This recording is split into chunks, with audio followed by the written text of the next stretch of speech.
Hi, I'm Dr. Gaby Cora, and welcome to my show, Dr. Gaby's Take, Make Life Interesting.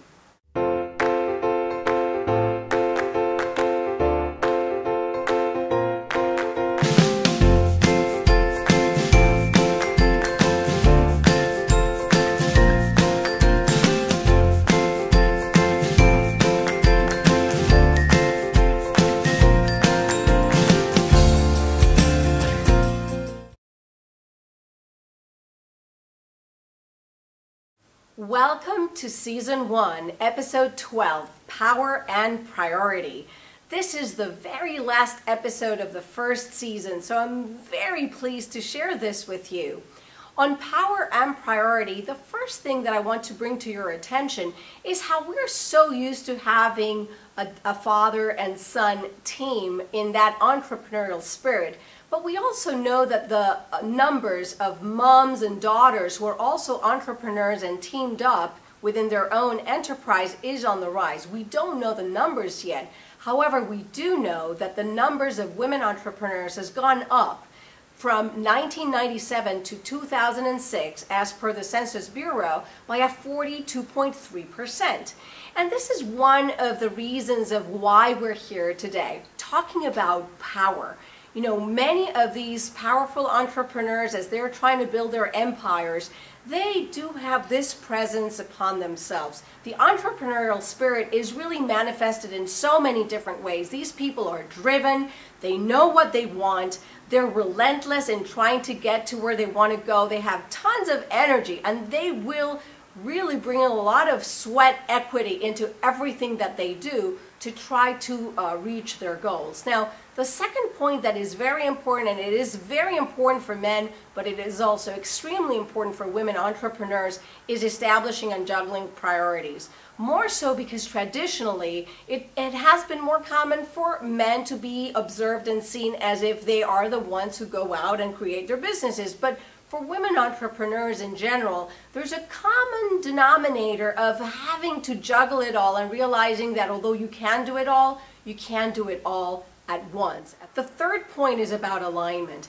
And what we usually see in these very prominent entrepreneurs is that there is a sense of being all together. Many of these entrepreneurs know that they're going to need to put a lot of effort into achieving whatever their goals are, but at the same time they realize they can probably do it all but not all at once. So it's going to be very important for them by the end of the day to realize that they're putting so much effort for the greater good, to offer jobs to those people that serve them within their companies, and to really bring a legacy and leave a legacy for their families and for the people that they love.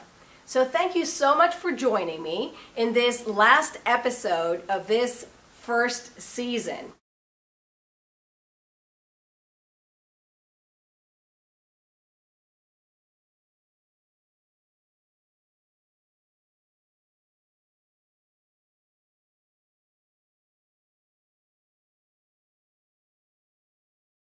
Let me introduce you my guests today. They are Leylani Cardoso and her mom, Mayra del Valle. So welcome to the show. You're going to see these very powerful women who together built a multi-million company and at the same time run their families as effectively and efficiently as well. So welcome to the show and enjoy. I'm here with Leylani Cardoso and Mayra del Valle, and forgive us if we go into some Spanglish every once in a while, right? That is very possible. Yeah. But tell me, how long have you been working together? I think since 1999, yeah. 98? Yeah, like 12 years. Like and how did you get started to work together? Well, I think Leylani had her own business at a very early time in her life. She was about 24, I think, or something.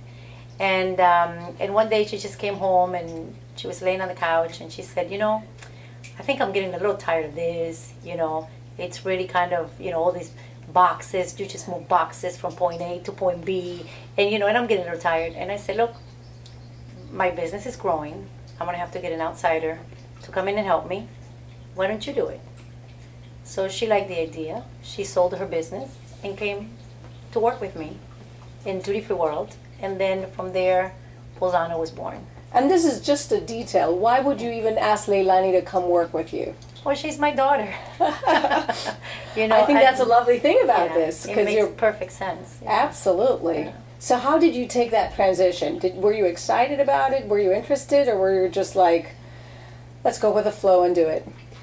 I think it made sense because first I came on board with the appreciation of what it took to get something off the ground. And until you've been there and you do that, it's very difficult to really appreciate what it takes when you look around the room and realize that everybody's livelihood depends on you. And I came understanding that it took a lot of hard work and really just being extremely realistic about the challenge. And the fact that I had somebody who shared my views, who had mentored me already for so many years, really gave me nothing to think about in terms of would it work or not. It was just a question of what could we do together, and that was really exciting. When did you start feeling that you were mentoring her as she was growing up? I don't think I ever did. I think, you know, it was what we did was natural, you know, a daughter, mother, you know, relationship. And I think that it was just part of, you know, the conversation at the dinner table, you know, about business. You can't help it, you know, when you're starting something. And she saw everything that I went through to get the business started and to get it going. And so it was just, I never thought of really mentoring her. It was just the natural thing to do. You just sensed it, you lived through it, you... Growing up, I think she always went out of her way to show the example or to give me the reasons why certain things were certain ways or why we should do them in a certain way. And I think that, you know, it was just her way and she didn't realize what she was doing. Perhaps it was just very normal to her, and I think I realize it probably even more now with my own kids because I see myself doing that, and I want to kind of give them a why they should be a certain way or why it's important to take certain steps. So the grooming was there in a very nice relationship to begin with.